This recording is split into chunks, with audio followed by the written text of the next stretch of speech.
Trailer terbaru Solo Leveling Season 2 telah keluar. Dan dengan keluarnya trailer tersebut, maka sudah dapat dipastikan kalau Season 2 Solo Leveling akan tayang tidak lama lagi. Bersamaan dengan itu pula, kita mendapatkan info mengenai dikonfirmasinya adaptasi anime dari manhwa Omniscient Reader Viewpoint alias ORV. Namun mengenai ORV ini kita akan bahas di lain waktu. Nah, setelah di season sebelumnya Sang Jinwoo berhasil mendapatkan pasukan bayangan bersama dengan Igris yang membuatnya sekarang ini kurang lebih memiliki tentaranya sendiri, maka di saat ini memasuki season 2 dari Solo Leveling, apa sajakah yang akan terjadi? Mari kita bahas mengenai 7 peristiwa yang akan terjadi di Solo Leveling Season 2 ini, dimulai dari peristiwa yang akan terjadi di paling pertama.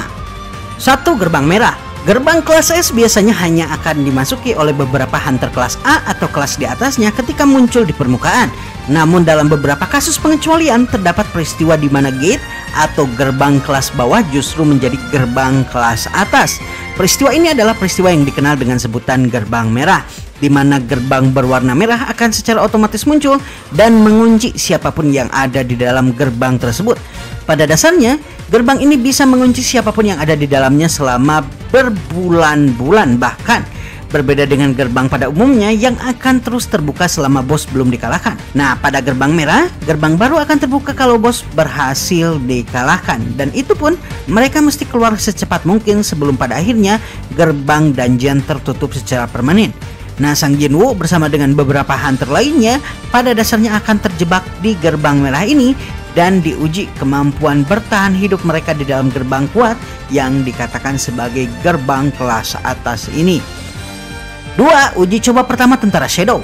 Setelah mendapatkan kemampuan untuk membangkitkan para tentara Shadow menjadi bawahannya dan pada akhirnya memiliki tentara bayangan yang akan mematuhi segala perintahnya, maka tiba saatnya untuk Sang Jinwoo mencukur rambutnya.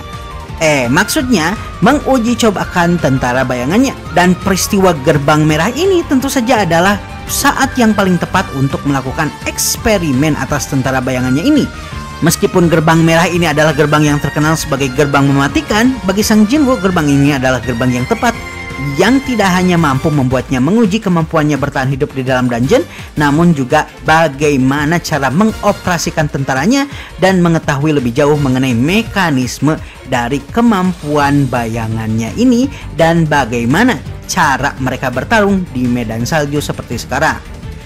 3. Mendapatkan tentara beruang. Seperti yang diperlihatkan di trailer season 2, ketika Sang Jinwoo berada di dalam gerbang merah, dirinya mesti berhadapan dengan berbagai macam halangan, termasuk diantaranya cuaca dingin yang menyengat. Dan tidak hanya itu, Sang Jinwoo juga mesti melindungi beberapa hunter kelas rendah yang berada di sana. Hal ini terjadi dikarenakan Kim Chul, pemimpin ekspedisi dari misi di gerbang merah, memilih untuk meninggalkan beberapa orang yang dianggap lemah. Hal ini tentu saja membuat pada akhirnya Sang Jinwoo mesti menampung mereka dan menjadi pemimpin mereka. Salah satu di antara musuh yang mesti Sang Jinwoo lawan dalam rangka melindungi para hunter yang terbuang ini adalah sekumpulan tentara monster beruang yang dikenal dengan sebutan Icebear. Mengingat jumlahnya yang banyak, maka Sang Jinwoo pada akhirnya menggunakan seluruh tentaranya termasuk Igris untuk menghabisi para Icebear. Dan pada akhirnya Sang Jinwoo menggunakan Shadow Extraction pada tentara Icebear ini yang kemudian membuat tentara Sang Jinwoo jauh lebih terdiversifikasi karena tidak hanya Sang Jinwoo memiliki tentara berwujud humanoid, dirinya sekarang juga memiliki tentara berwujud monster. Tidak hanya itu, pemimpin dan monster kuat dari para Icebear ini merupakan kekuatan yang luar biasa yang mampu menghancurkan apapun yang ada di hadapannya sambil berlari. Karenanya, makhluk yang Sang Jinwoo nanti namai dengan sebutan tank ini akan menjadi kendaraan darat milik Sang Jinwoo dan menjadi salah satu tentara utamanya. 4. Baruka dan tentara Elf S. Salah satu musuh terkuat Sang Jinwoo di dalam Red Gate atau gerbang merah ini adalah para monster humanoid terlatih yang ada di hutan tersebut sebagai ujian dan cobaan terberat bagi para hunter pemula yang terjebak di sana. Mereka adalah para tentara Elf S. Mereka bahkan jauh lebih kuat dari para tentara beruang yang Sang Jinwoo hadapi di area yang sama dikarenakan mereka mengenal medan dengan sangat baik.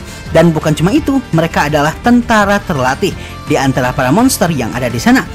Hal ini menjadikan mereka sebagai monster pembunuh yang sangat berbahaya dengan kekuatan dan kecepatan juga mobilitas di atas rata-rata. Tidak hanya itu, mereka juga terlihat menaiki pohon-pohon dan melompati pohon tersebut satu persatu, menjadikan mereka lumayan susah untuk dilacak. Dalam peristiwa gerbang merah ini, seluruh hunter yang berada di bawah perlindungan Kim Chul berhasil dibantai habis, dan pada dasarnya hanya menyisakan Kim Chul yang mati-matian berusaha bertahan hidup, hingga kemudian dirinya melihat kalau hunter-hunter kelas rendah yang sebelumnya dirinya tinggalkan dan saat ini berada di bawah perlindungan Sang Jinwoo justru malah berhasil bertahan hidup.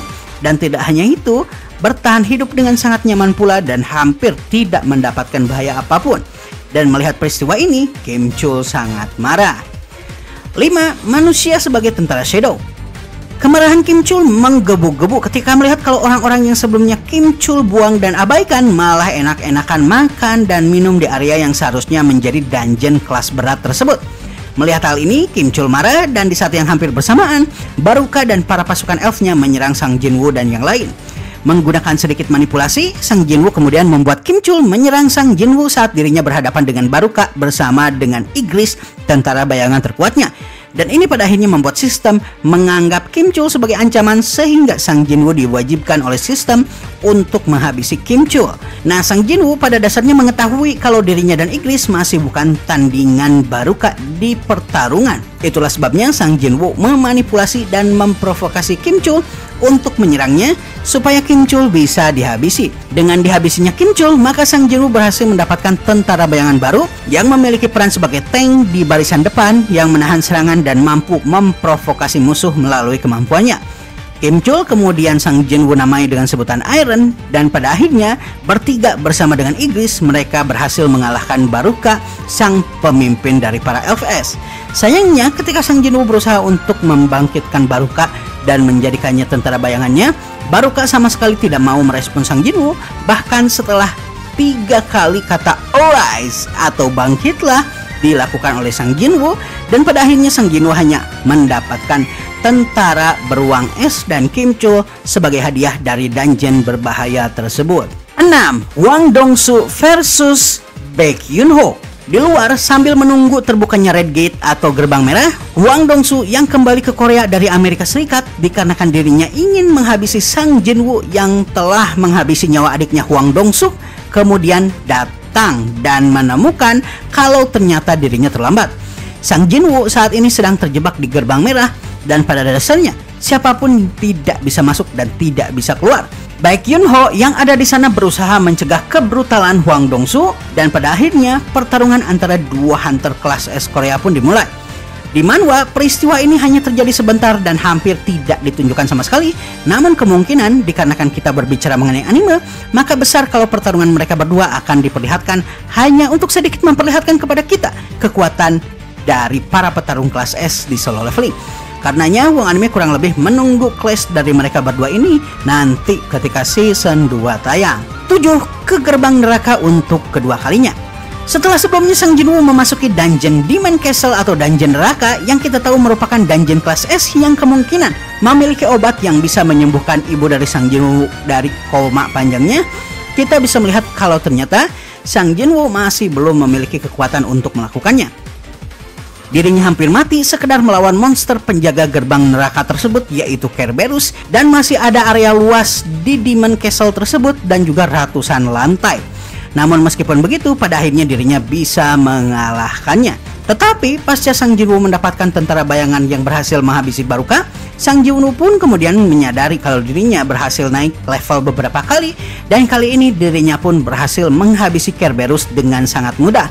Dan di trailer kita bisa melihat kalau Sang Jinwoo melawan Raja Penghuni Kastil Raja Iblis ini yang dikenal dengan sebutan Vulkan, dan dari posturnya kita bisa melihat kalau Vulkan ini tidak mampu menjaga diet dan juga pola makannya.